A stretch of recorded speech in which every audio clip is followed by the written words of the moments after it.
This baby's got some pretty mad torque. Let's see what she can climb.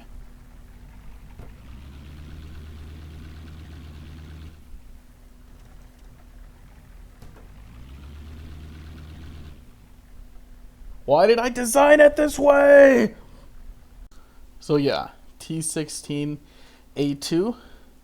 Yeah, this thing was designed with a pretty major oversight, and that this part of the base prop actually sits ahead of the wheels a little bit, so you can't climb things like this because it'll collide with them.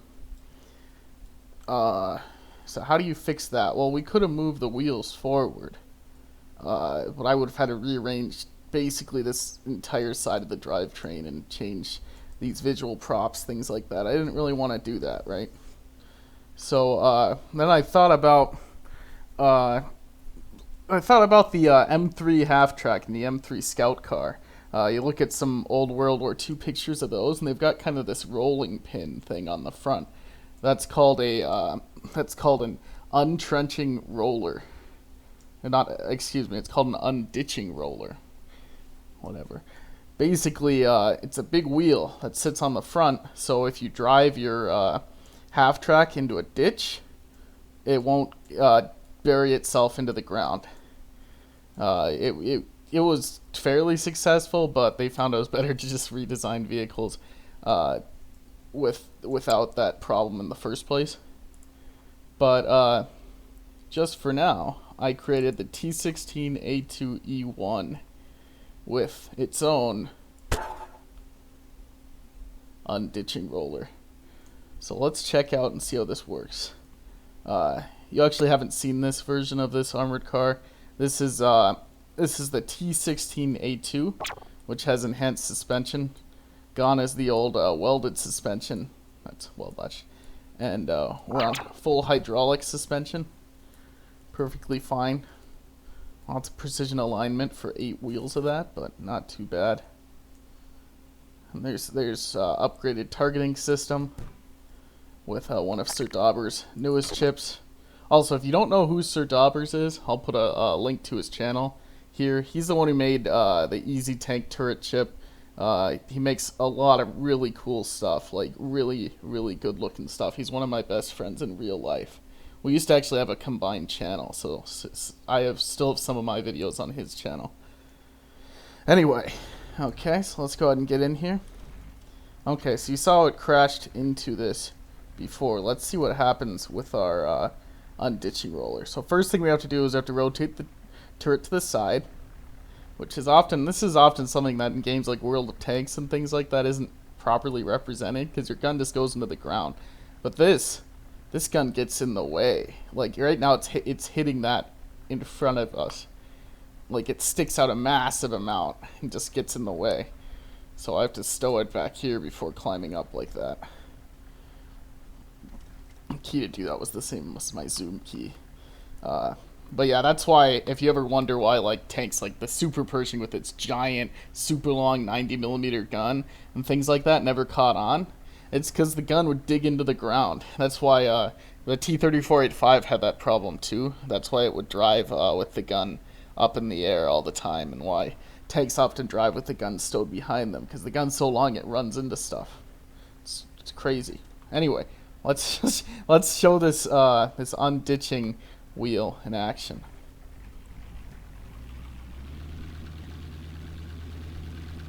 Okay, come on, guy. Let's try that again. Might take a couple tries here still. There we go. No problem. Alright, a little bit of problems here just because, you know, I mean, this is pretty crazy. It can climb up there if I keep trying. The gun's actually in the way right now. We need to have the gun facing this way to do it. See, it'll climb up there. But that still heavily demonstrates how valuable something like that can be. And that's a stopgap solution, most likely in the A3 version of this vehicle. I'll just move those wheels forward and redesign the front suspension. And there'll also probably be a turret redesign in that version as well, because this turret, as it stands, only has 5 degrees of gun depression, and due to the the height of this vehicle, that's not sufficient for engaging close targets. Like, it's almost impossible. But yeah, this before, if I'd go down this like this, it would kind of get stuck here. Not a problem anymore because of that roller.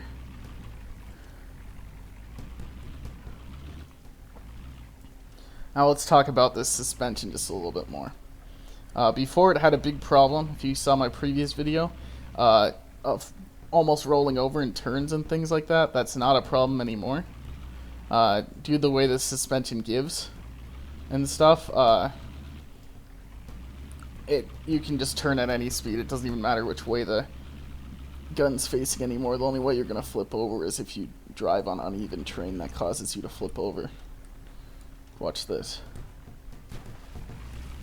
My gun's hitting the ground right now.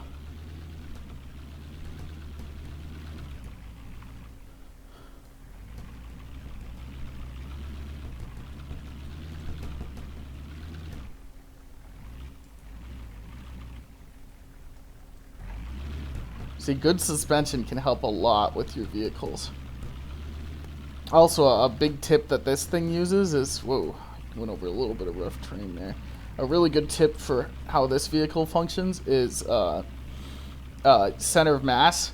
Because ACF, sure, it calculates mass on parented and no-graved props. Physical properties, gravity unchecked. But the actual physics simulator doesn't take that into account. So if you no-grav all your engines and stuff, you're going to have problems flipping over on taller vehicles. So all the stuff in the hull actually weighs something on this vehicle, and that's part of the reason why it doesn't flip over as well. The gun is probably no-graved. I don't actually remember, but that's just because the tank chips often aren't too happy if you don't do that. The driving expression for this was modified somewhat to facilitate really high-speed driving without losing control like this. This thing's really fun and really smooth to drive now. The previous version was not very easy to drive. It would often flip over. Right now I'm maneuvering as hard as I can. And this isn't even, like, I can move the turret any way I want.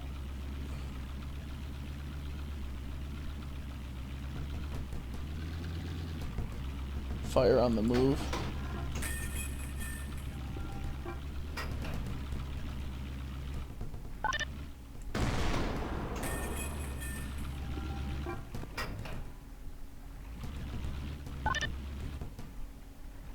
Whoa. I didn't expect it to get that much air. It still has some problems with the heavy gun on top and the way the physics simulator actually works for the source engine. Especially when you're airborne. Other than that, this thing is just a joy to drive. This is one of the smoothest driving vehicles I've made. So I'm not often super good at that. I'll probably make a tank at some point with this kind of suspension. The main difference between this suspension and regular hydraulic suspension, which only, if you don't understand what hydraulic suspension is, let me show you really quick here. Sir Dauber's actually made a tutorial on how to make this. It requires precision alignment. Basically, instead of using old-fashioned anchors for the suspension, like blocks up here to attach it to, how it works is we've got the regular rigid ropes attaching to the chassis to let us, these are weld latched right now, to let us move our wheels up and down. And then we have hydraulics, which do attach to the base prop, but using precision alignment, we have it attached to the base prop at a point in space up here.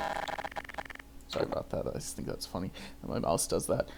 So basically, these have hydraulics. They have non-rigid ropes to limit their movement, just like you'd expect on any kind of a suspension. But then they have hydraulics that attach somewhere in space up here, but we use precision alignment to attach the hydraulic to this, which is a big bonus of precision alignment, is that we can attach anything to any prop anywhere we want. So we no longer need gigantic, stupid anchor props and stuff taking up weight, because we can just put whatever we want wherever we want it, which is really nice and useful. Some people might consider that cheating, but I don't think so. I think it's alright the way it is. You know, it's Gary's mod. A lot of this stuff is not realistic. Same with ACF in itself, like actual armored combat. No, doesn't really work like that. But it's fun because this is a different kind of universe. So you know, anything goes. But anyway, that's basically how the suspension works. Inside we've got this 19-liter V8 diesel. It goes forward to a CVT, of course, classic CVT. The CVT connects directly back to these two transfer cases on the back two wheels, and it also goes back to this 1-to-1 differential, and then the differential connects to the front two transfer cases at a 1-to-1 ratio, so it doesn't affect any of the torque or anything that we're getting out of it. We've got the turret ring, 20mm autocannon, 100mm gun. It's a fine vehicle. I really like this one. Like I said, let's just take it for a spin really quick here. Suspension really goes over stuff. I mean, originally this thing had a lot of problems turning over, even before like any of these other problems were discovered, and just getting that center of gravity lower helped a lot. But this suspension by far is superior. Like, this is incredible how well it's turning compared to before. Before I would be on the side right now like anything. Like I could turn, like if I turned like this, I'd be on 4 wheels. Remember, this is an 8-wheeler.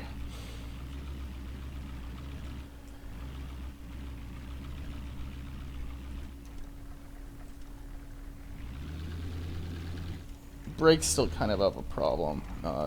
Not very good brakes on this vehicle, must say. Okay, let's just go off-road. This thing will climb just about anything. However, the unditching roller does not facilitate climbing like actual steps. In order for that to work, we'd have to. It's not powered. This roller on the front isn't powered. It's just there. So like we can't climb this because we don't have anything pulling us up.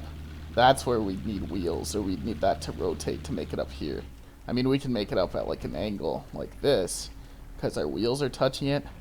Like, there's a video online of a Humvee climbing up a wall basically like this. That's because the Humvee, the wheels are designed to not have this problem, because they probably learned from the half track with the problem. But yeah, I can make it up this if I drive at like an angle like this, but that's not ideal. And it's very difficult. I'm not even going to do it. It's so difficult. Let's get the gun out of the way. No problem getting up stuff that's shorter or slanted, though.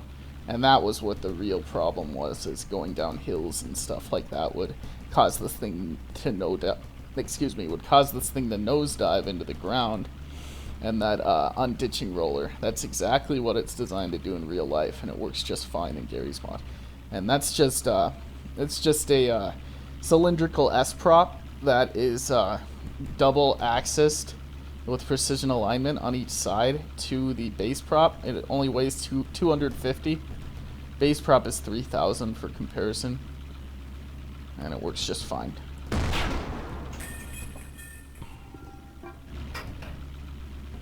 I keep zooming in like that because that's I had Sir Daubers put a turret lock on, and I was out of buttons to use, so I just used my zooming button. So that's what's going on there. I just really like the way. I'm gonna make a lot more wheeled vehicles probably, because this is a lot of fun.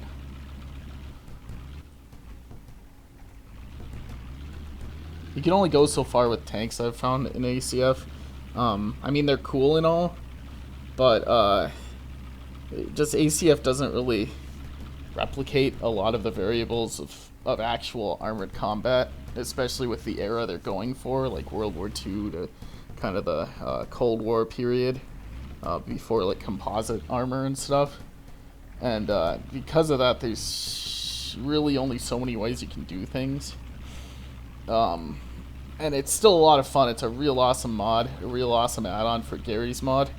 But just it's kind of gotten to a point where it seems like certain designs are, most matches, because of the extremely short range, can be like ruled by autocannons or are just slugging matches.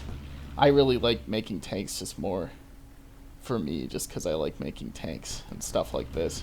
Not so much to fight with, because the rules in Gary's mod are totally different, so you design tanks completely different than what you'd see in actual armored warfare, because there's no such thing as like spalling and contusion of the crews and stuff like that, which would have been the biggest problem for tanks like this. Not just getting your armor penetrated. That's a completely different sort of thing. But yeah, enough about that. Doesn't really matter that much to me. That's just my opinion on it. Anyway, this is my T16A2 armored car, tank destroyer type thing. Definitely expect to see possibly more videos on this in the future. Next one will probably be redesigned turret to facilitate better gun depression, or moving those front wheels forward so it can get up some vertical steps and stuff like that. Anyway, signing off. See ya.